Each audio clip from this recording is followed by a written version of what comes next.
Yes, ma'am. Talk a little bit about the tools that you use and the science you talked about, because there's a lot of us not in HR that don't even know what you're talking about. Oh, sure, I'd be happy to. Janet asked me if I would talk a little bit more about the tools and the science side of what we do in making selections. And the tools, I'll talk about the ones that we specifically use. There are lots of them out there. Some of them are assessments. We happen to use an assessment called Caliper. And what the assessment generally looks at is how this person, it's built on a predictive model about how will this person perform in this job. So you answer a lot of different questions. In my former companies, we used an assessment where you actually went to an assessment center for the day, and you had to do things like you had to pretend you were the new VP of sales for a copying company, and you had to know about the company. You had simulations where people would come into the room, and it was a meeting with your boss or a meeting with a peer, where you really go through a lot. And the whole time, people are, assessing you, writing results, and generally, there's a set of things that they're looking at specifically, whether it's business acumen, innovation, interpersonal, it could be any of those things that you get a score. And what we look at when we get the assessment back is we look at how you scored across a wide variety of dimensions, particularly those that are really important in this particular job, and we use it. The trick with assessments is to use it as a piece of data. It shouldn't be the decision maker. You don't want to take the human factor out. We still are really pretty good at judgment and interviewing, but it's something that will either confirm or cause you to question maybe a little bit more and maybe ask some different interview questions with a particular candidate, or have a completely different person be part of the interview team. So one of the tools is assessments. And the science behind that is all behavioral science, organizational psychology, and it really is, things that have been studied for years and years and years, and they have to be able to validate that, yes, this will predict this. So you're not guessing. We're really trying to take the guesswork out, I guess I would say.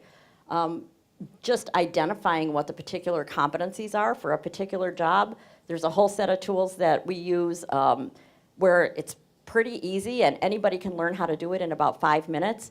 It's the process I talked about a few minutes ago that we had the ops folks do last week, where there's a set of competencies that have been identified over the years as being competencies that of this list of 67, probably you've got a wide enough range there, and they've all been validated that some subset of them is going to apply to almost any kind of a role.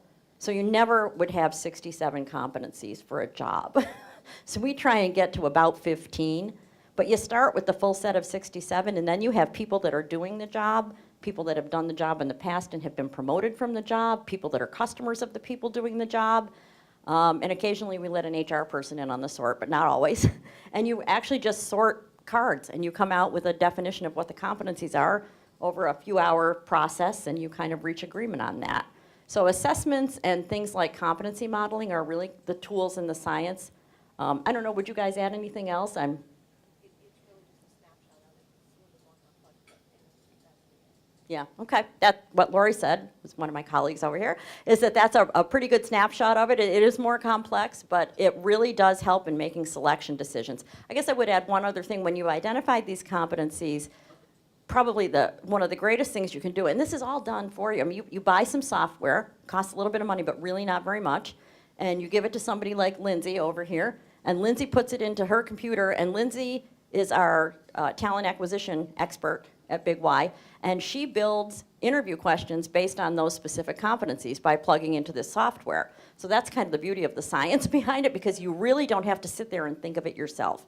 You get the appropriate questions for the appropriate competencies, you spread them out among the people that are going to be doing the interviews, and you ask the same questions, and you really build a better picture of the candidate than just asking questions about, so tell me why you left Big Y, or what, how were your numbers when you were at Stop and Shop, or something like this. It gets at a whole different side of the person. Like I said, we still do the traditional interviews, with the how did you get your numbers at Stop and Shop, or whatever else they might be. But we really try and add this other dimension that we think is more important, because we think if somebody is learning Agile and they have some of those other competencies, we're going to be able to teach them whatever it is we want them to do within the organization.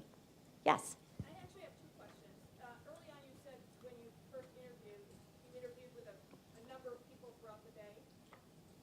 now you're the HR, the head of HR. Does any one person have a greater say over their impression of a candidate than any of the others?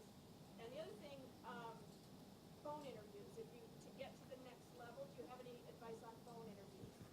Great, so the questions were, does any one person have more say in the hiring process than another? Because there are lots of people usually involved in an interview process.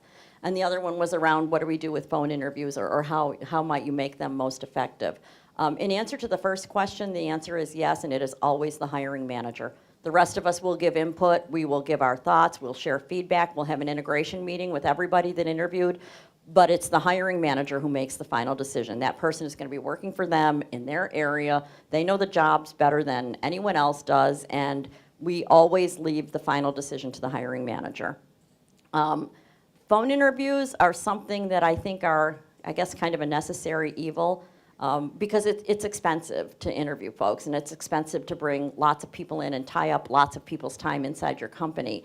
So we do use phone interviews to screen, and I think they're very effective. I think you get people who get really, really good at doing that, and who can really do a pretty good assessment of someone over the phone. And the decision they're making isn't whether or not that person will get the job. They're really making the decision of, do we pass this person along to the other folks or not?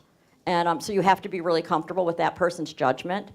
And, you know, again, we will always present the results. And, you know, if we screen some people out, we talk to the hiring manager, and they say, you know, I'd really like to talk to that individual anyway because of something, something, something, we'll still bring them in. But we do use phone screening pretty extensively. And what kinds of questions might you be, or answers or questions that you'd ask and that you're looking for that might make a candidate stand out? I'm sorry? Oh, the last question. Yeah, what kinds of questions do we ask in an interview that might have a person stand? You know, when we're doing these, we are strictly doing behavioral questions that are structured off the competencies that we want. So what we're going to focus on is somebody able to, you know, exhibit the ability to manage vision and purpose? And there's a series of questions we would ask around that. Does this person really have a sales orientation or a service orientation?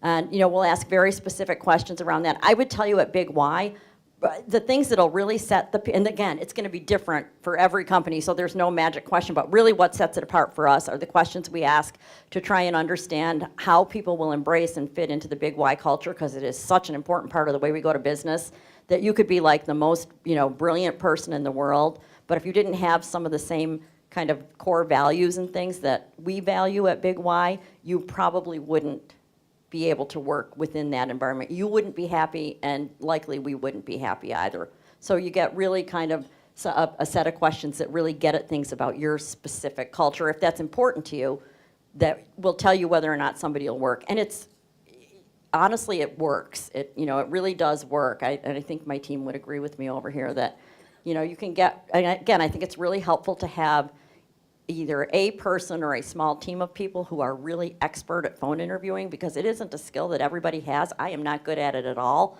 I don't like doing it. You know, and I'm not good at it.